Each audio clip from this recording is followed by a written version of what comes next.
We're still taking notes. Here we go.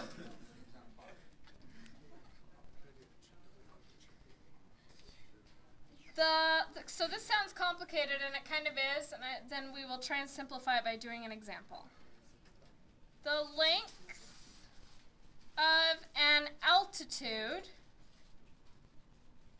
in a right triangle. The length of an altitude in a right triangle. So here's a right triangle, and here's the altitude, correct? Did we already talk about that today? The length of an altitude in a right triangle is the geometric mean. Boy, there's a pencil eater in here today. Is the geometric mean of the lengths of the two pieces of the hypotenuse. That's a lot of those.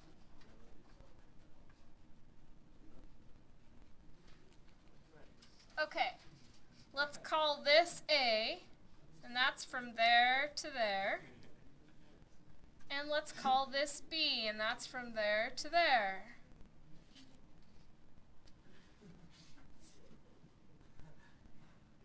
So X is the geometric mean of A and B. That means A over X equals X over B, or X is equal to the square root of A times B. Why?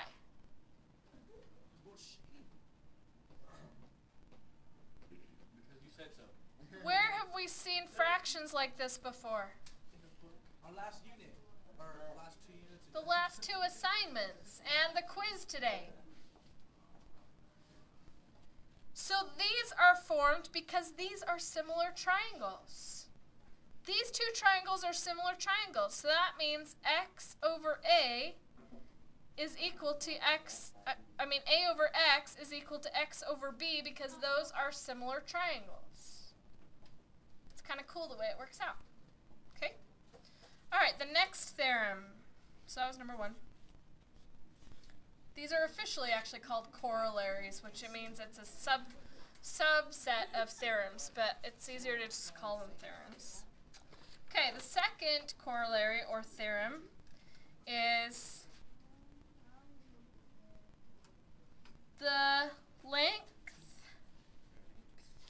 of each leg in a right triangle is the geometric mean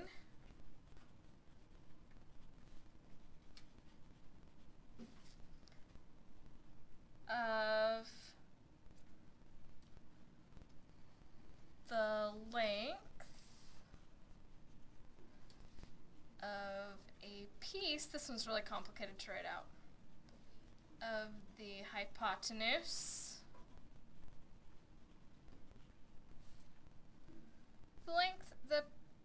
geometric mean of the length of a piece of a hypotenuse next to that leg and the entire hypotenuse. And when I talk about a piece of the hypotenuse, I'm talking about the piece that's formed from the altitude. So it's kind of the same picture. Let's redraw it though. So we called this A and we called this B, and now we're going to call this entire thing C.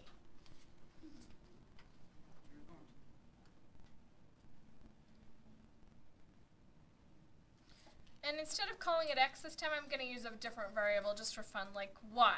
How does that sound? Is that okay? Sure. Okay. Is Y the leg of a right triangle here? Okay, so let's read through this. The length of each leg in a right triangle, so there's 2 of them. Let's call them Y and Z, but we'll deal with them one at a time.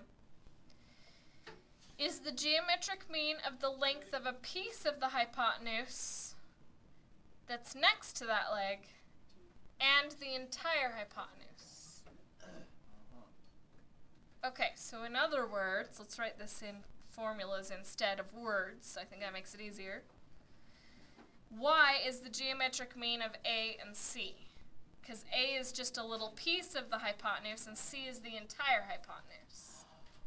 So it's going to be A over Y equals Y over C, and B over Z equals Z over C. So it's kind of the same rule. It's just that Y is this leg, so we use A because it's that piece of the hypotenuse. And Z is this leg, and we use B because it's that piece of the hypotenuse that's next to it.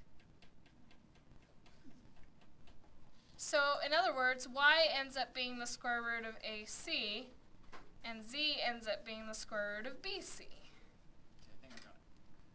Okay, these can be a little weird. Let's do one example together.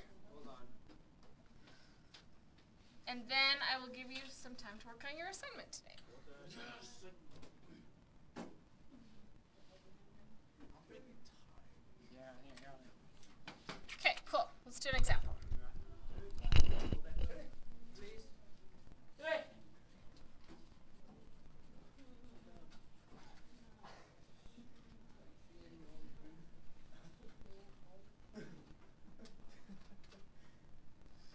Oh, this is not drawn to scale. Hello.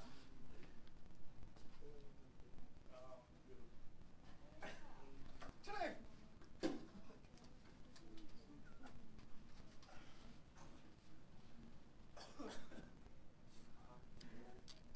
Now, does this little formula thing we just learned work if the triangles are not right triangles? No. No, it is only for right triangles. So you want to make sure that your picture has right triangles in it in order to know that it's working.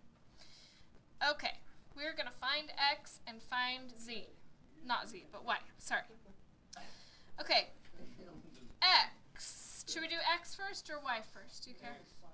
Okay, X first. Is X a leg or is X an altitude? X is the leg. So the leg goes with the second one we learned. The altitude is the first one we learned.